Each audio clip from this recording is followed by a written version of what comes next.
Hello दोस्तों, मेरा नाम है आदित्य आर्य और आज हम लोग सॉल्व करेंगे कैट 2008 का सवाल।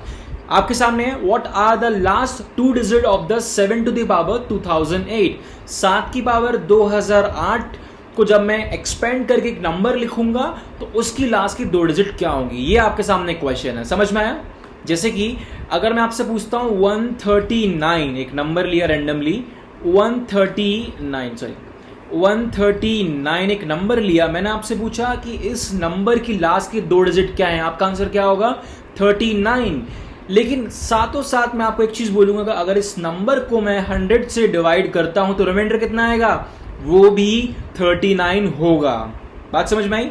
एक और रैंडम नंबर लेता हूं 17697532287। अब इस बड़े से नंबर का लास्ट की 2 डिजिट क्या है? 87। बात समझ में आई?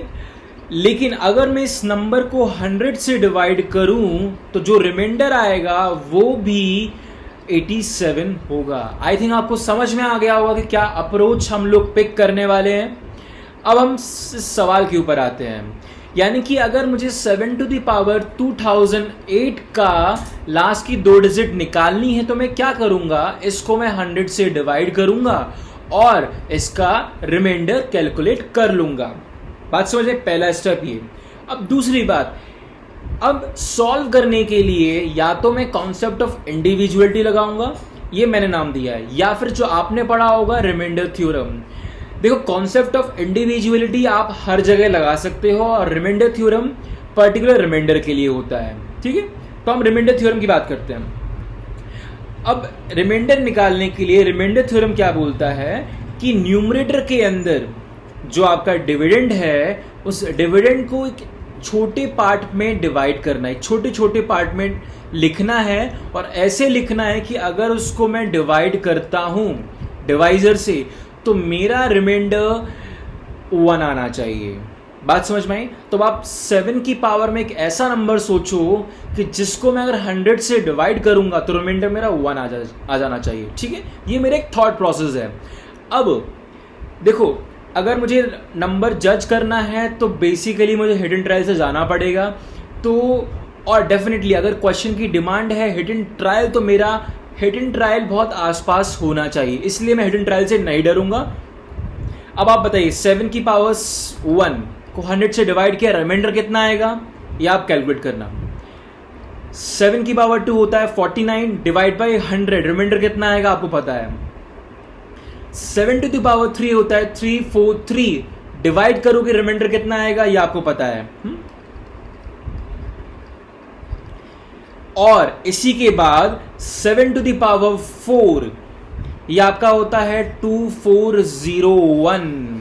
देखिए, अब आपको 7 to the power 4 is basically 7 square का स्क्वायर। अब स्क्वायर इजीली कैसे निकालेंगे, इसके लिए भी हमारे पास एक अलग से शॉर्ट ट्रिक है जिसके थ्रू आप 5 सेकंड के अंदर किसी भी नंबर का स्क्वायर निकाल सकते हो, लेकिन वो मेथड हम किसी और वीडियो के अंदर डिस्कस करेंगे। फिलहाल स्टिक रहते हैं, यानी कि 2401 को देख के आपको समझ में आ गया कि 7 टू द पावर 4 को अगर मैं 100 से डिवाइड करूंगा तो आपका रिमाइंडर कितना आएगा? 01। इसका मतलब 7 टू द पावर 2008 को मैं कैसे लिखूंगा? 7 to the power 4 into 7 to the power 4 into 7 to the power 4 and so on divide by 100। अब रिमाइंडर थ्योरम क्या बोलता है? अगला स्टेप रिमाइंडर थ्योरम का कि हर इंडिविजुअल नंबर को आप इंडिविजुअली डिवाइड करो और उससे जो रिमाइंडर आए उनके बीच में सेम मैथमेटिकल ऑपरेशन लगा दो। कौन सा ऑपरेशन है? मल्टीप्लाई का। तो 7 to the power 4 divide by 100, reminder कितना आएगा? 101। इस सेकंड 7 टू द पावर 4 का रिमाइंडर कितना आएगा? 1, और इन दोनों के बीच में साइन क्या है? मल्टीप्लाई का।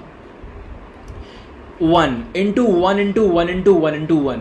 ओके, अब एक डाउट जो आपके मन में आना चाहिए था कि सर क्या सारे अगर मैं 7 टू द पावर 2008 को ब्रेक करता हूं तो क्या सारे नंबर इसी फॉर्म में होंगे या फिर एक क्लस्टर रह जाएगा? मतलब इसके बाद ऐसा हो सकता है ना कि 7 टू द पावर 1 रह जाए, 7 टू द पावर 2 रह जाए, 7 टू द पावर 3 रह जाए।